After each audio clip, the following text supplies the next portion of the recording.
Welcome to the bold analysis. The level of desperation by President's handlers ahead of the much hyped Mount Kenya tour exposes the grand failure of Kenya Kwanza just 2 years after they were sworn into office. The way the president's team are behaving, fetching for non-existing projects just to make their way to Mount Kenya really shows that for the last 2 years, things have not been happening well. Kindly subscribe to our channel, click the notification bell and like our videos, and thank you very much for your podcast. Thank you very much for supporting this podcast. And shout out to Michael Ngwema. Yes, that means from Kisii. Shout out to Michael Ngwema from Germany. Kithure Kindiki was dispatched in Mount Kenya in what was a calculated move to try to test the waters ahead of the president's tour. And it's interesting how they are moving one place to the other, trying to explain the president's presence next week. And I paid attention to, I want us to look at some projects here that will show you that things are not looking good. We understand that contractors, some ghost contractors, have been dispatched in some projects so that to give life and to show that something is going on. But in real sense, then they're saying they cannot see the money, but they've been told to report to some of those projects. Kindiki made an impromptu visit in some project that is worth 258 million shillings, Kanyaumbora Irrigation project in Mbeere North, in Mbeere North, Embu County. And if you want to, and I want us to look at what they said.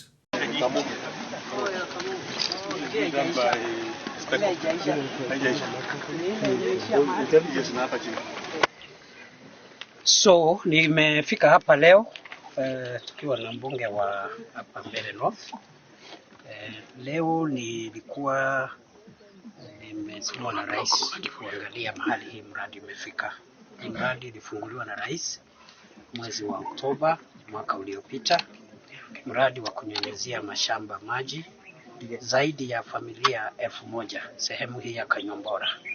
Hii mradi ni wa takriban shilingi milioni 248, 248 million shillings, na itafaidi zaidi ya jamii ama nyumba 1000 katika sehemu hii ya Kanyombora, katika eneo bunge la Mbeere Kaskazini. Mheshimiwa Ruto amekuwa akifuatilia sana na pia rais amekuwa akifuatilia sana, na ni madhumuni ya serikali kuhakikisha kwamba mradi huu umekamilika ifikapo tarehe 30 Septemba mwaka huu. Hapa katikati nitatuma waziri wa maji na PS warudi hapa na mheshimiwa tuangalia mahali hii mradi itakuwa imefika. This is what Kindiki said. But the project is saying is 30% done. But can I show you these photos? The whole project is 258 million. When Kindiki was there, he said it is 30% done. So my simple calculation is like probably some 80 million has gone into it. Now, when you look at these photos, these pipes, and these are some 23 pipes. I've counted those pipes. Those pipes are 23. You can take your calculator and calculate what would you think is the cost of one pipe there. And they are saying that the project is 30% done. Now, even if you look at those tunnels, zimechimbwa, they're just man-made. The tunnels are man-made. And so Kindiki went there, and there was no presence of someone looking like a contractor there. Number two, It was just the locals.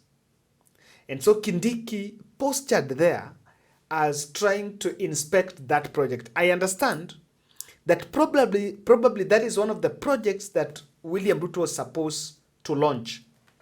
And when they made that impromptu visit, they found out that that is not it, and actually there's nothing going on. You cannot convince me, you cannot even convince a toddler that 80 million has gone into such a project. Now, the contractors, the other interesting one is Ruring'u Stadium. Ruring'u Stadium is one of the projects that President Ruto was supposed to go and relaunch. Remember, it was launched in 2017 by former President Uhuru Kenyatta, but it stalled. That is it. So today, or rather this week, Waziri was sent there, Salim Vuria, the CS for Sports, to inspect and then promised that that project was going to start. And this is one that the president was supposed to go and launch. To have prototype stadiums across the country. And the prototype design for Nyeri, Ruring'u Stadium, will be a 15,000 seater. And that means then whatever design was there before, there will be a lot of modifications so that we have, quality. We are looking at doing the sports facilities with standards that will fit even CAF so that people can play all kinds of matches. In the next few days, we will have a contractor here. We are also working together with our colleagues in defense, and therefore we have representatives here who will be working with Sports Kenya to look at the design, and then now we can begin to unlock the challenges that have been there. He had gone there and he promised that he will make sure that that stadium is built.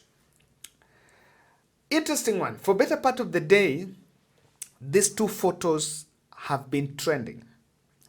And these two photos are trending because Njoroge Wainaina Wachieni, the Kieni Member of Parliament, held some public participation.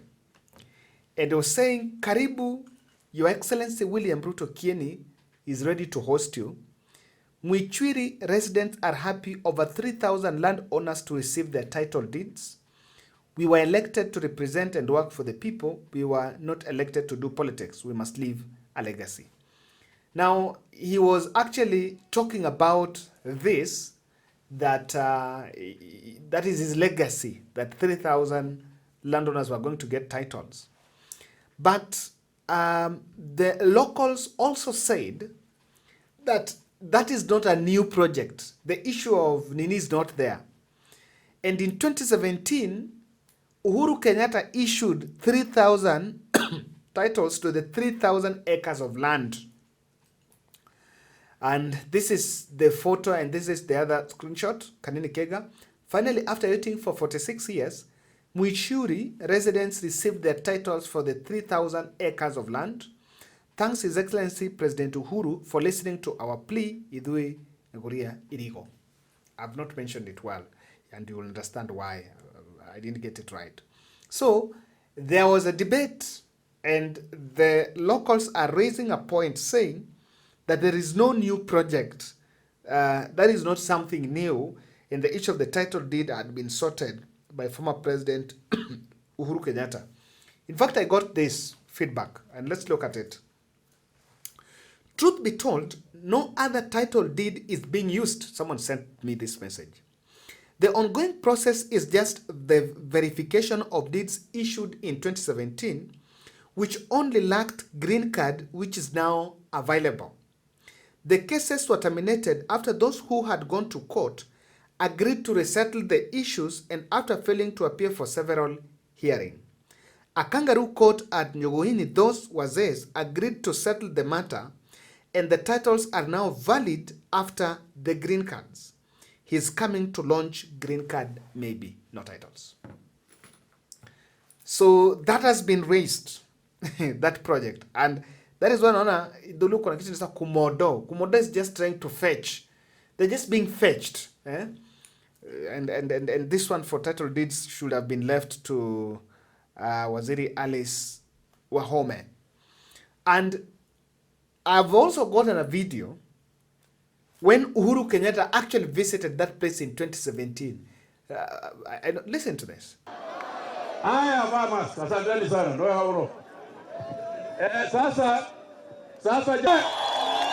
Gemi Bigera Atimia kae motare Gemi Muri agarege Kaine mwega Na hende ciothe Kana tugeithania uguo ciarere na tugeithanagia uguo haria turi asante sana Muri agarege kuiguithania ati hena bata wa andu aitu ukinyukia ikinya me hamwe ere turaiguithania andu aitu twitaga gavana toru turambiriirie na ma MCA no muthe twarikia na magavana nigetha tuiguithanie uria tutongoretie ere turaiguithania andu aitu ere turaiguithania tondu hatari onete na tukinyukia hamwe tukiaraniria hamwe hau nĩ heanga nĩ horu wĩra ũcio wahoteka gũtarĩ thayũ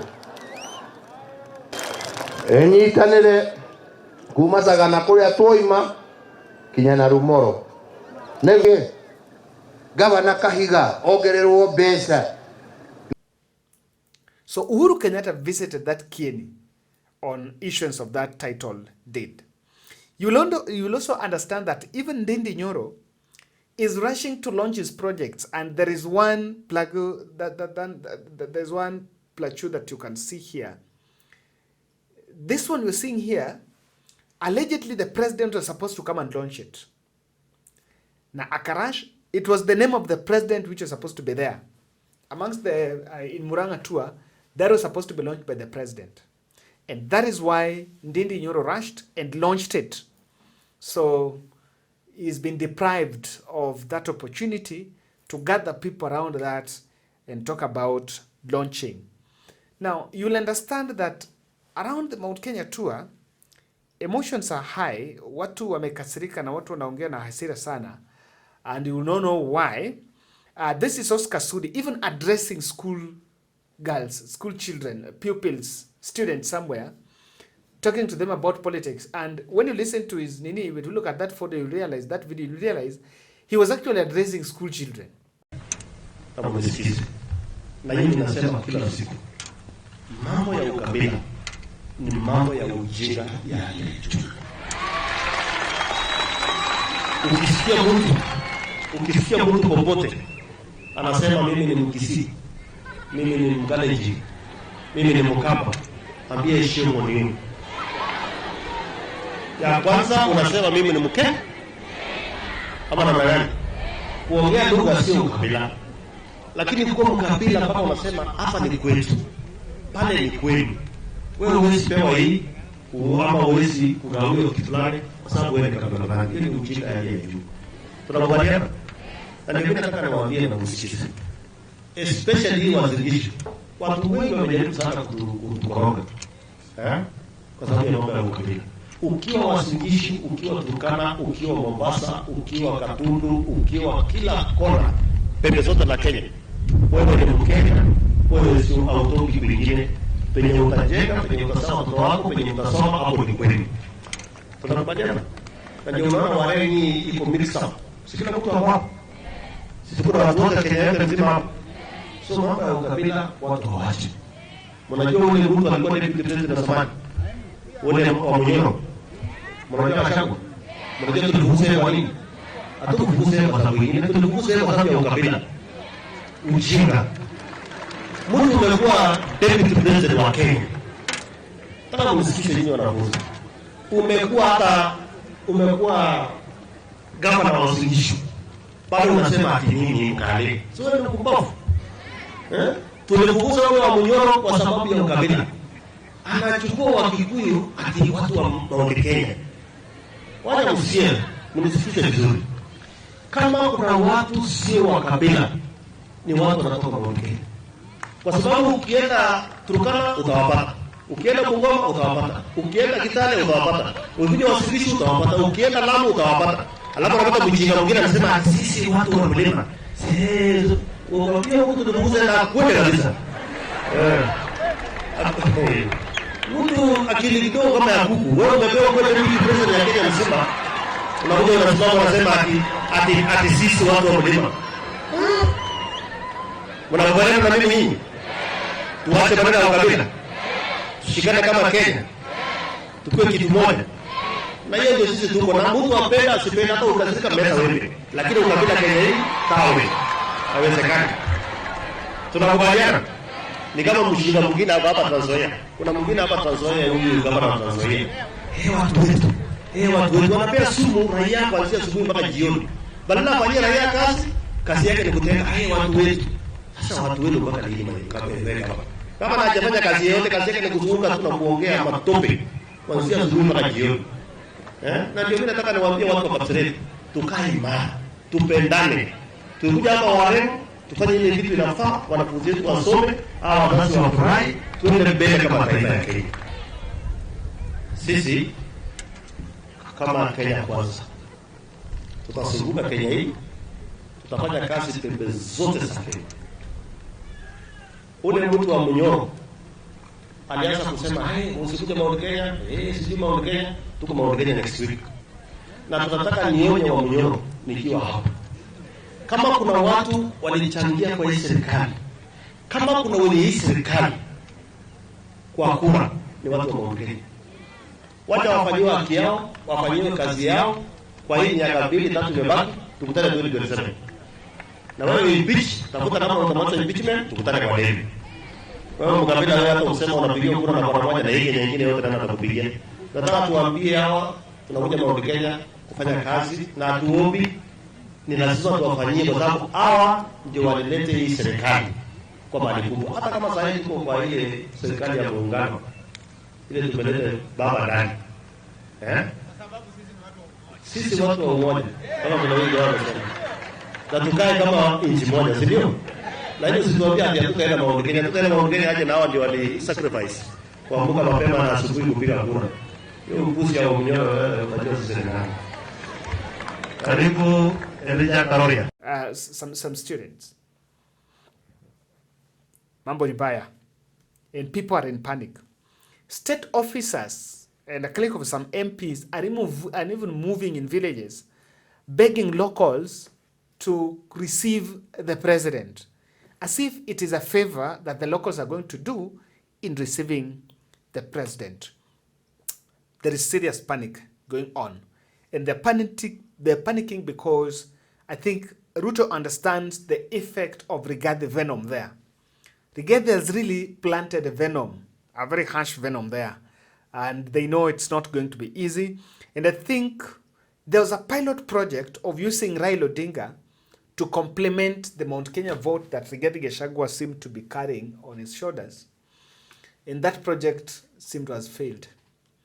Without Kalonzo, Raila is not the strength. Without Kalonzo, the Kisii, the Luhya, Raila is not that stronger as someone would want to believe. And that is why they're so interested. I'm very sure in his mathematics, if you can get 30% from Mount Kenya, that is part of his matrix. Now, Ruto also wants to campaign without tangible record. And remember, he's going to Mount Kenya to campaign. He's just going there for political visibility, but no project. And that is why people are really under pressure. Thank you.